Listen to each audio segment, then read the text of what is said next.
Today's video we're gonna do a face mask experiment using bentonite clay. I've been really curious to see the difference when I applied bentonite clay with apple cider on one side of my face and with water on the other side. So as you can see, in one bowl I'm mixing 1 tablespoon of bentonite clay with 3 tablespoons of water. Interesting thing was that the water took longer to mix. Even when I stirred it for about a minute, still got a paste with a little bit of product residue. I hate the sound of the clay against the glass. It's like really ew.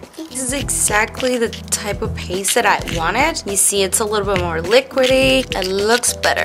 At another container, I'm mixing 1 tablespoon of bentonite clay with 2 tablespoons of apple cider vinegar. This mixture only took me a few seconds to mix and to apply, which was very nice.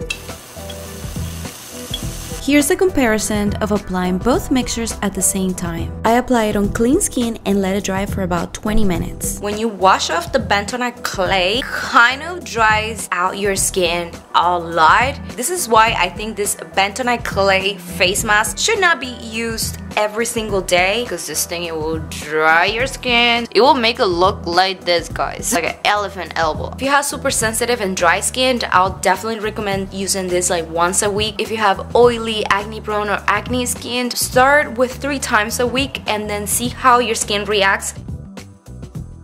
The results are way better with the apple cider vinegar. It turns up a cleaner skin, more smooth. My skin, as you can see, is like super glowy. We'll see this side. If you apply this every week, definitely gonna get like super nice results. If you're like obsessed about paste and making them perfect, the apple cider does a better job. The water still leaves those bumpy residues, and I don't know if that's part of the reason. It was a little bit more itchy on this side. I can still feel like the blackheads that I have on top of my nose. They feel very dry, so it will be like really easy to extract those. If you find any of the information that I just gave you very helpful, make sure to comment, make sure to also subscribe to my channel. Thanks so much for watching, and I'll see you next time. Pura vida!